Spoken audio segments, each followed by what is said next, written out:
कायदा कडक असूनही तो मोडावासा वाटणं या मानसिकतेमध्ये बदल येणं खूप गरजेचं आहे. जस्टिस नाही मिळत तेव्हा एक कुटुंब आणि स्पेशली एक आई काय करते आणि काय करू शकते, आणि प्रत्येक आईमध्ये कुठेतरी ते बळ असतं. रोज स्वतःला अशा गोष्टीसाठी इमॅजिन करायचं हे खूप जास्त टफ आहे. मला माहित नाही की त्याची एक्झॅक्ट लेवल काय असेल. म्हणजे मी एकच गोष्ट ओरडूनही सांगू शकतो आणि एकच गोष्ट मी गुदगुल्या करतही सांगू शकतो, तर तो गुदगुल्या करत सांग. तुमच्या दोघींच्याही भूमिका अशा होत्या की असा कुठला दिवस आठवतो की ते शूट करून गेल्यानंतर घरी ते स्विच ऑफ करायला जमत नव्हतं. कधी कधी ते असे सीन्स केल्यानंतर घरी जाऊन कुठेतरी इतकं स्विच ऑफ नाही करता येत. You carry it forward. मुलीला समाजात कसं वागायचं हे शिकवू नका, तुमच्या मुलीला रिस्पेक्ट कसं करायचं हे शिकवा. को सही करने के लिए अगर कुछ गलत करना पड़े तो गलत नहीं होता, सही होता है. नमस्कार मंडळी, नवराष्ट्र मुंबईमधून मी माधवी वाडकर तुम्हा सगळ्यांचं मनापासून स्वागत करते. मंडळी, झी5 वरती मायरी या हिंदी शोचा जो ट्रेलर आहे तुम्ही सगळ्यांनी सध्या पाहिलाच असेल. एक कुटुंब, न्याय आणि सूड असं हे चित्र आपल्याला ह्या ट्रेलरमध्ये दिसतं. हा शो जरी हिंदी असला तरी ह्यातले स्टारकास्ट मराठी आहेत आणि ते आज माझ्यासोबत आहे. खरं तर समाजात आजही महिला सुरक्षा आहे का आणि आत्ताची ही जी न्याय व्यवस्था आहे त्याच्यावरती प्रश्न करणारा अशी ही सिरीज आहे. तर चला थेट त्यांच्याशीच गप्पा मारूया, विचारूया आणि ह्या सिरीज बद्दल काही प्रश्न असतील ते सुद्धा बोलूया. पहिल्यांदा तुमच्या तिघांचे खूप खूप स्वागत नवराष्ट्रामध्ये. थँक्यू. जसं मी म्हणाले की खरं तर एक असं हॅपी कुटुंब दिसतं त्याच्यामध्ये. छान एक टीनेजर मुलगी आहे, आई आहे, वडील आहेत आणि कुठेतरी असा प्रसंग घटना घडते की त्या कुटुंबाचं पूर्णपणे एक 36 डिग्री पलटून जात आहे. तर पहिल्यांदा मला तुमच्या तिघांकडूनही तुमच्या भूमिकेबद्दल ऐकायला आवडेल. म्हणजे तुमची भूमिका तुम्ही कोणती साकारताय आणि त्या भूमिकेबद्दल, प्लस निवडताना काय डोक्यात विचार होते की का ही निवडावी असं तुम्हाला वाटलं. माहेरी मधल्या मायेत आईकडून मी सचिन बरोबर मी आधी काम नव्हतं केलं. तर सचिनचा फोन आला एक दिवस आणि त्यांनी सांगितलं की सई एक अशी सिरीज आहे आणि मला आवडेल जर तू केलंस. तर I said done. Sachin sounds very exciting आणि I am thankful to you की यू थॉट ऑफ मी आणि तू हा विचार केलास की मला करता येईल. I try my level best.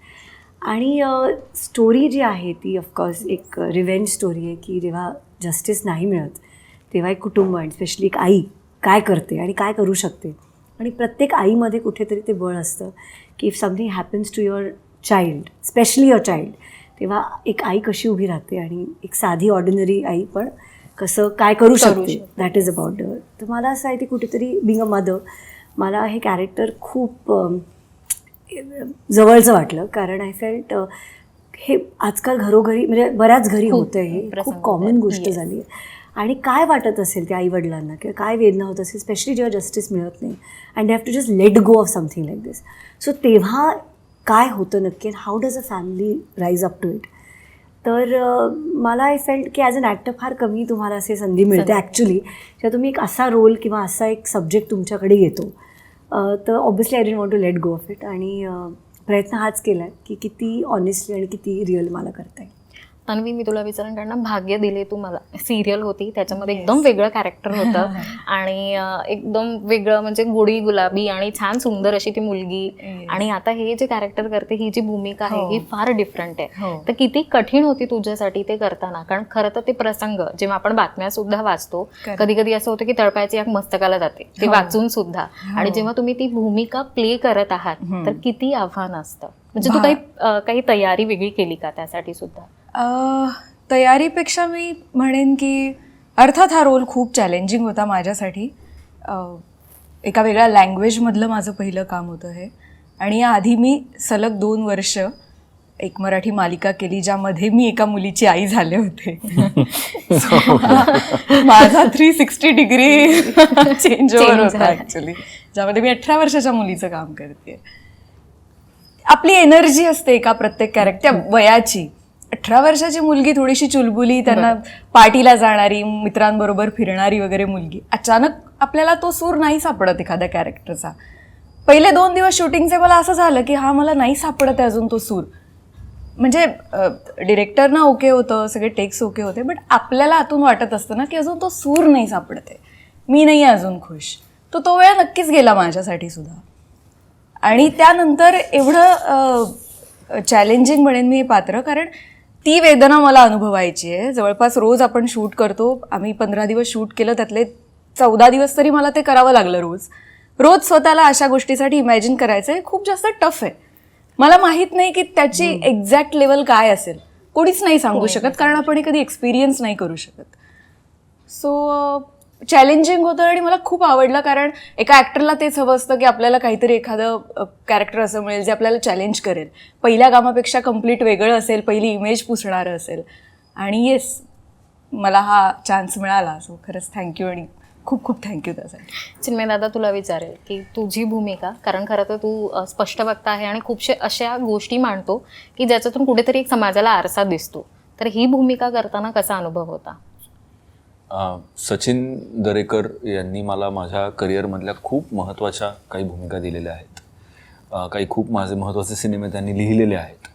So I still remember, I think Ganesh Chaturthi होती का गणपती होते, गणपतीचे दिवस होते आणि सचिनचा फोन आला की मी एक शो करतोय आणि त्यात एक रोल तू करावास अशी माझी इच्छा आहे. तर मला असं वाटलं की एक महिनाभराने सुरू होणार असेल शूट. तर मी विचारलं बरं शूटिंग कधी आहे? तर तो म्हणाला एक परवा आहे. म्हटलं बरं. But I trust him so much, कारण जर सचिनने मला फोन केला असेल त्या रोलसाठी तो I am sure, I was very sure की तो रोल खूप छान असणार आहे. त्यामुळे I had no second thoughts, कारण नॉट ओन्ली सचिन, म्हणजे सचिनच्या टीममधले जे लोक आहेत ते तसे खूप परिचयच आहेत, आधी खूप काम केलं त्यांच्याबरोबर. माझा पहिला जो सीन होता, आय स्टील रिमेंबर, हा माझ्या हिशोबाने माझा ह्या शोमधला सगळ्यात इंटरेस्टिंग सीन आहे. तोच पहिल्या दिवशी शूट केला आणि जो सई आणि सागर बरोबर केला. आणि तिथे आय हॅड फन. म्हणजे मला असं कळलं की okay, this is a cop who has fun. कारण कॉप नॉर्मली खूप सिरियस आणि ते खूप असे चिडलेले वगैरे असतात.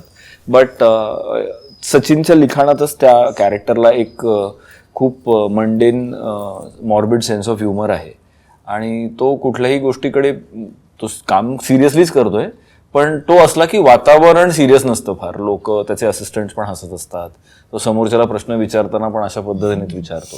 सो ते ऑर्गॅनिकली आलं, म्हणजे आम्ही असं काही ठरवून गेलो विषय नव्हतो. संवेदनशील असला तरी तिकडचं वातावरण असं हा, आणि असं नाही की त्याला संवेदनशीलता कळत नाहीये त्या विषयातली, पण the take on the character was की तो, म्हणजे मी एकच गोष्ट ओरडूनही सांगू शकतो आणि एकच गोष्ट मी गुदगुल्या करतही सांगू शकतो, तर तो गुदगुल्या करत सांगेल असं त्याचं. म्हणजे it's not a comedy character, but the take is like that, की त्याच्यामध्ये सार्कॅझम आहे खूप सारा. सो मला आवडलं ते खूप. आणि ते म्हणजे ते सचिन बरोबर बोलता बोलता ते क्रिएट झालं आणि त्या सीनमध्ये ते इनहेरेंटली होतं. आणि मग आम्ही ते संपूर्ण शूटिंगभर जे काही मी ह्या सिरीजचं शूटिंग केलं ते आम्ही कॅरी केलं पुढे. मग त्या अनुषंगाने सचिनने काही सीन बारीक बदलले सुद्धा, की हे आता जर कॅरेक्टर असं असेल तर आपण थोडंसं हा सीन ट्विक करूया, ह्याच्यात अजून थोडं ह्युमर आणूया. So for me it work, I had fun. म्हणजे मी मला खूप मजा आली हा रोल करायला. आणि माझ्यासाठी सगळ्यात विशेष गोष्ट अशी होती की जरी सचिन आणि त्यांची टीम माझ्या ओळखीची असली तरी मी ज्या सगळ्या ॲक्टर्स बरोबर काम केलं ह्या शोमध्ये त्या सगळ्यांबरोबर मी पहिल्यांदा काम करत होतो.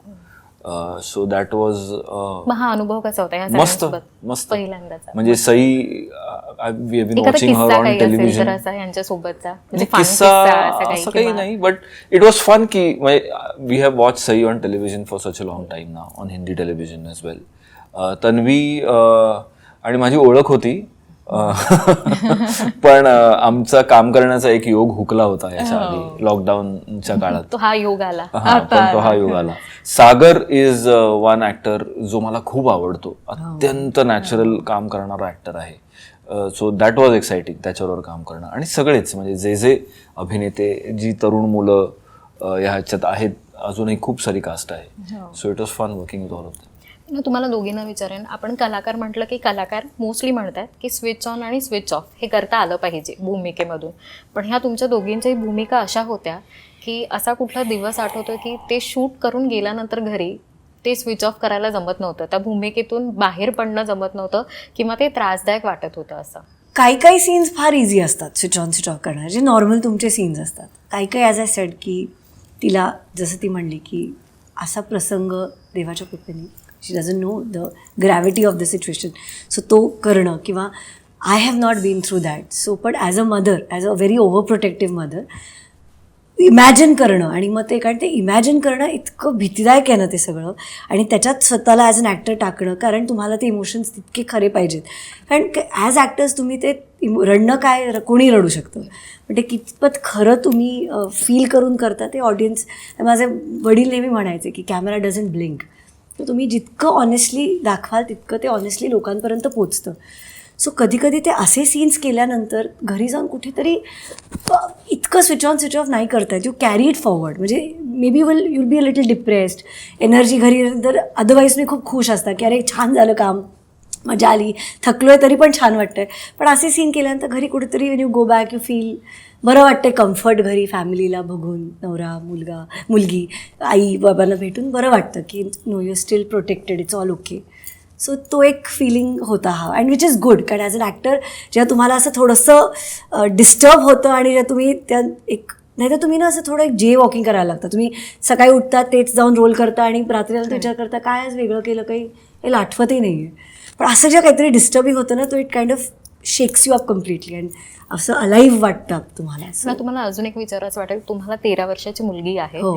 सो खरं तर असं होतं की पुस्तक जरी आपण वाचलं ना तर डोक्यामध्ये ते विचार असतात. हो. तुम्ही तर हे कॅरेक्टर प्ले केलं एका आईचं आणि जिच्यासोबत मुलीसोबत ही घटना घडते. हो. तर जेव्हा आपली मुलगी असते तेव्हा डोक्यामध्ये ते चक्र चालू होतं की असं हिच्यासोबत तर काही होणार नाही ना, किंवा ओव्हर प्रोटेक्शन आपण होऊन जातो.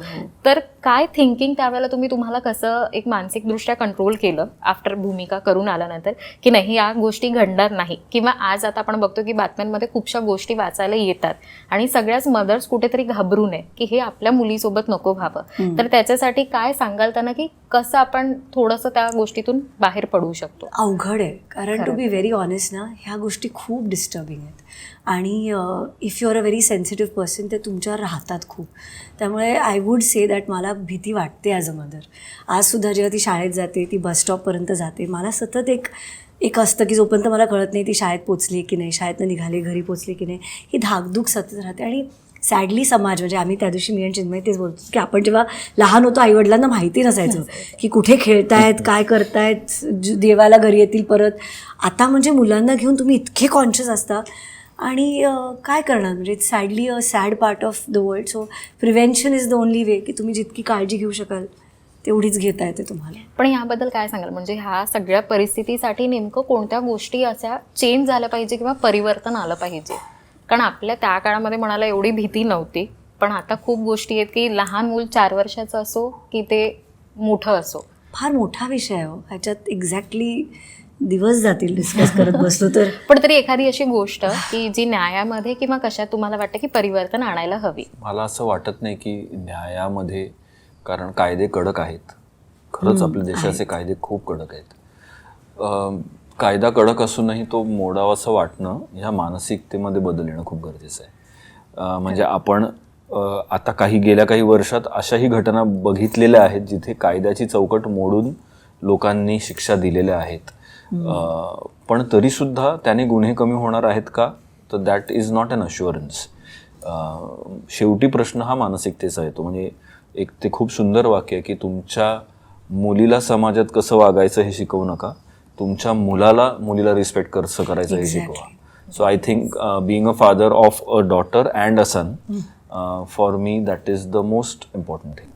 ह्या वाक्यावर मला अजून एक वाक्य सिरीजमधलं आठवतं जे तुम्ही म्हटलंय की गलत को सही करने के लिए गलत करना गलत नहीं होता. तर हे मला वाक्य तुमच्याकडनं ऐकायला सुद्धा आवडेल आणि तुम्हाला विचारावंसं सुद्धा वाटेल की पर्सनली तुम्हाला सुद्धा असं वाटतं का की ह्या गोष्टी खरंच कधी कधी खरं सांगू का, काही गोष्टी तुम्ही जेव्हा प्रसंगामध्ये पडता ना तुम्ही ऑर्गॅनिकली तो कॉल घेता.